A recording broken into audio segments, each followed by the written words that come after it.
Welcome back to our English class, children. Here we are on chapter 2nd. We are not afraid to die if we can be all together. First part of the chapter we have already finished, where we came to know that a very heavy storm was there and the family was earlier celebrated Christmas, and after that they faced a very rough storm, and the whole their shipwreck was there, and a lot of damage is done to their big boat, and a lot of injuries. Narrator's daughter got a severe injury in her head, and other family members were also afraid of this storm, and very bad condition is there. Now we will be starting the next part of the chapter. By morning on January 3rd, the pumps had the water level sufficiently under control for us to take 2 hours rest in the rotation. Now it was the day on 3rd January. The pump had the water level sufficient under control for us, because that pump was throwing water from the boat out to the sea, and after 2 hours rest and rotation, it was a little bit under control, the situation, but we still had tremendous leak somewhere below the water lines. And on checking, I found that nearly all boats. So after that, what happened when there was leakage under the water lines? Water lines here refers to the level of the boat in the water. Actually, when the boat is in the water, some part of the boat remains under the water. So below that water line, there was a damage. Below that water, the part of the boat which is below the water, their part is damaged, and he wanted to check that. And what the narrator found there? The narrator found that the main rib frames were smashed below down to the kneel. The main rib frame is the frame which used to hold the ship, the main frame, wooden pieces which hold the boat. They were broken, and it is really a very dangerous situation that they were smashed down to the kneel. And what he has to do, in fact, there was nothing holding up a whole section of the starboard hull except a few cupboard partitions. Now the whole section of boat, which was on the few partitions which were in the boat below their wooden planks, strong boards, the ship was hold on that one only. So it was really a very difficult situation. Their main base of the ship or small boat, this big boat which they were having, this was broken below down there, and obviously it was a very dangerous condition. We had survived for 15 hours since the wave hit, but wave walker wouldn't hold together long enough for us to reach Australia. Now the author know this thing, that although they have this boat is carrying them after this big strike was done by the wave on their boat, after that 15 hours have passed, but still they know that they cannot reach Australia with this condition of boat. I checked our charts and calculated that there were 2 small islands a few hundred kilometers to the east. One of them, Isle Amsterdam, was a French scientific base. Our only hope was to reach these pinpricks in the vast ocean. But unless the wind and sea abated so we could hoist sail, our chances would be slim indeed. The great wave had put our auxiliary engine out of action. Now, what was their condition? This man the narrator know that they cannot reach Australia with this condition of boat. So what he did, he calculated through his charts that what is nearby where they could reach. So he found 2 small islands, and they were few hundred kilometers on the east side, that direction. And what was the name of that? This Isle Amsterdam. It was a French scientific base. Some France based this islands are in the sea which are captured by the countries. So it is French based, scientific based, where they would be doing some kind of scientific things. And this was the only hope to reach these pinpricks in the vast ocean. Pinpricks in the vast ocean means they were tiny islands in the big vast ocean. But unless the wind and sea abated, now they know this abated means that which this is something, this sea waves and sea ocean storm, till it become less intense, then only they could hoist the sails, then only their ship could move. Our chances would be slim indeed. Here slim refers to very small chances are there. The great wave had put our auxiliary engine out of action. That big wave which strike their ship, due to that their helping engines, which were spare engines, they were also not working well. They are out of action, they were not working. So on January 4th, after 36 hours of continuous pumping, we reached the last few centimeters of water. Now we had only to keep pace with the water still coming in. We could not set any sail on the main mast. Pressure on the rigs would be simply pull the damaged section of the hull apart. So we hoisted the storm jib and headed for where I thought the two islands were. Mary found some corned beef and cracker biscuits, and we ate our first meal in almost 2 days. Now on January 4th, what happened? They were continuously pumping water out of the aboard this big ship. They were pumping it out, and very few centimeters of water was left there. And then what they have to do, whatever the water was coming inside the boat, they have to throw it out. That should be maintained. That balance should be maintained, so that no more water should be there. So continuous they work for 2 days, 36 hours almost, is 1.5 day almost. They continuously work, and obviously they cannot put the sail also, because that ship is not in condition to move fast and take pressure on the damaged section, because that is not very well. So what they did, they hoisted the storm jib. I told you the storm jib is a small sail which is used during the emergency. So they were heading with that towards that islands. So Mary, wife of narrator, she gives some food, that is corned beef and cracked biscuits, which was their first meal and within 2 days. So they were not having time even to get the meals. They were just continuously trying to save their life. But our respite was short-lived. Respite means a very short period of relief from an emergency situation. So this relaxation that the water is now out of the boat, this was very short-lived. What happened next? At 4 p.m., black clouds began building up behind us. Within the hour, the wind was back to 40 knots and the sea was getting higher. The weather continued to deteriorate throughout the night, and by dawn on January 5th, our situation was again desperate. Now, this relief was short-lived. Again, the weather was bad. Very fast wind started blowing in the sea, and weather condition deteriorate. Deteriorate means they become worse throughout the night. And in the morning, dawn here refers to morning of 5th January, again their situation was very bad. When I went to comfort the children, John asked, "Daddy, are we going to die?" I tried to assure him that we could make it. "But Daddy," he went on, "we aren't afraid of dying if we can all be together. You and Mommy, Sue and I." Now here we are going to see the courage in a small boy of 6 years of age.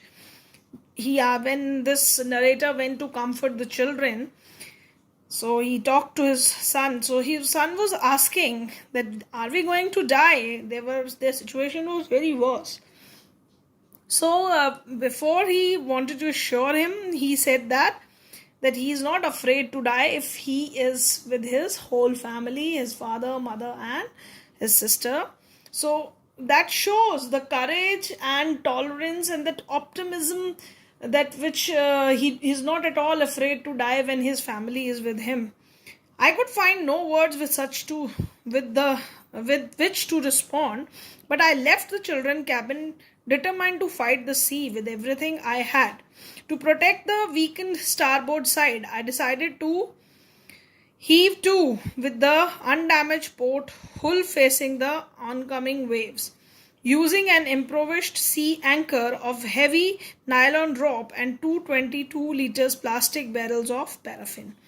So, listening to these words of his son, the narrator got determined. He wanted to save whatever the things he had in the ship. He wanted to save his children.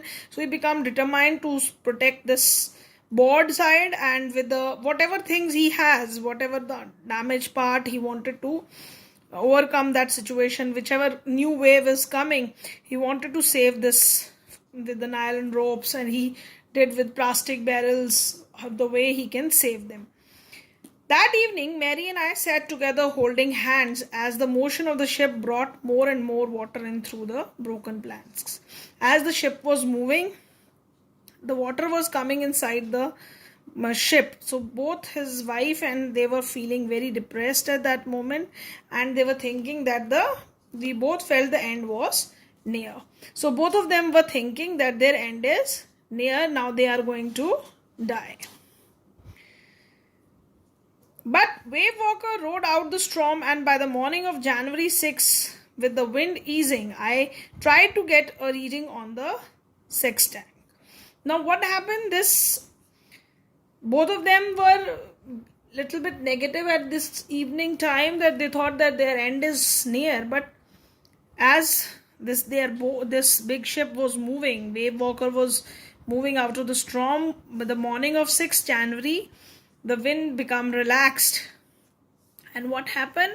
He tried to reading on the sextant, and sextant is a kind of instrument with which these people who go on sea journeys, they measure angles and distance, and they calculate the position of the boat or ship wherever they are in the ocean. So with that, he tried to read that. Back in the chart room, I worked on wind speeds. Now he went again to the chart room. He wanted to study the wind speed. He find that something is bad. Now he should do something. Again he went on to the chart room. Change of course, drift and currents in the effort to calculate our position. When he went to the chart room, he wanted to see that whatever change is there in the wind, how kind of currents are formed, he wanted to calculate their position. The best I could determine was that we were somewhere in 150,000 kilometers of ocean, looking for a 65 kilometer wide island. So whichever nearby island was there, which was 65 kilometer wide island, he was searching for that. While I was thinking, Sue moved painfully, joined me. At the left side of her head was now very swollen, and her blackened eyes narrowed to slits. She gave me a card she had made. Now, when he was studying this in the chart room, he was busy in thinking. The narrator's daughter, Sue, moved painfully because her head injury had happened to her, and her condition is mentioned here, that her head, left side of her head, was very much swollen, and her blackened eyes narrow to slits. The author told us earlier that she has very big eyes, black eyes, but they were narrow to slits, that she is not able to see. Her eye was closed and very less part of it is visible now. So that shows that severe injury was there. Sue was suffering with that severe injury. She gave me a card she had made. Now this girl gave a card to her father. On the front, she had made caricatures of Mary and me with the words, "Here are some funny people. Did they make you laugh? I laughed a lot as well."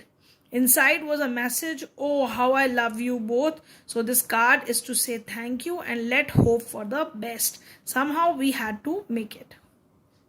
Now, this child, Sue, gave a beautiful card to his father with caricatures. Caricatures is a kind of a picture with a striking characteristics of some person just to make a comical effect. So this was written, and she said that these are funny people, and did they make you laugh? And then I laughed a lot as well. It was written on it.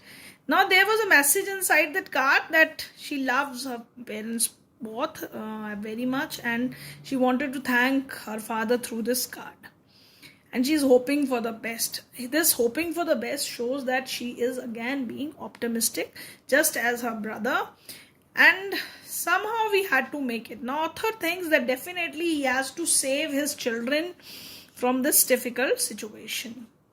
So in the second part of the chapter, we find how although the weather condition was bad, how they tried to survive through it, and how author's children were being very positive, giving support, mental support to their parents, even in that hard times or difficult times. Now next, I checked and rechecked my calculation. We had lost our main compass, and I was using a spare which had not been corrected for magnetic variation. I made an allowance for this and another estimate of influence of the westerly currents which follow through this part of the Indian Ocean. Now we know that narrator had 16 years studied all these things to sea journeys and all this practice that helped him, and he checked all his calculation. Although their main compass was not with him, so he was using the spare one, which was not that correct because magnetic variations occur in that. So he made an allowance for this and another estimate of influence of the westerly current. Whatever currents he was facing, with that he estimated something, and with this the kind of currents are flown in the Indian Ocean, with that estimation he made a calculation. About 2 p.m. I went on the deck and asked Larry to steer a course of 185 degree. If we were lucky, I told him with a conviction.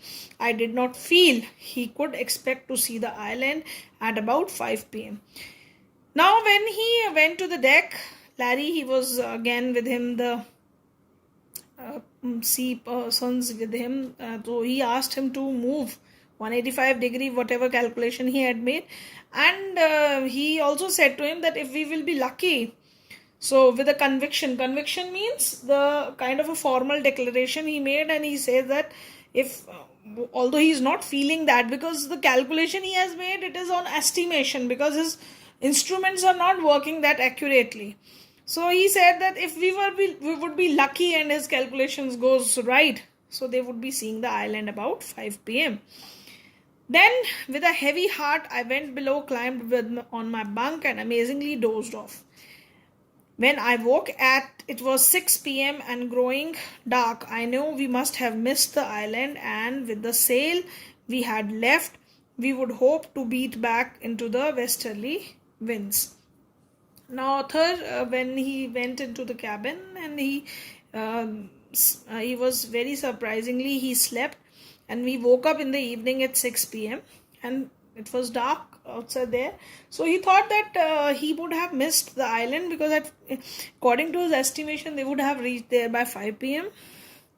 But he was thinking that with the sails we had left, that big sail was there with him, they can only he couldn't hope. He don't know that he could not face the westerly winds with that kind of condition of the ship. Only their big sail was right, otherwise every part of the ship is not in a good condition. At this moment, a tousled head appeared by my bunk. A tousled head is referred to the author's son, because his head is totally in a mess. Uncombed hair was there, so unarranged hair, that's why it is referred as tousled head.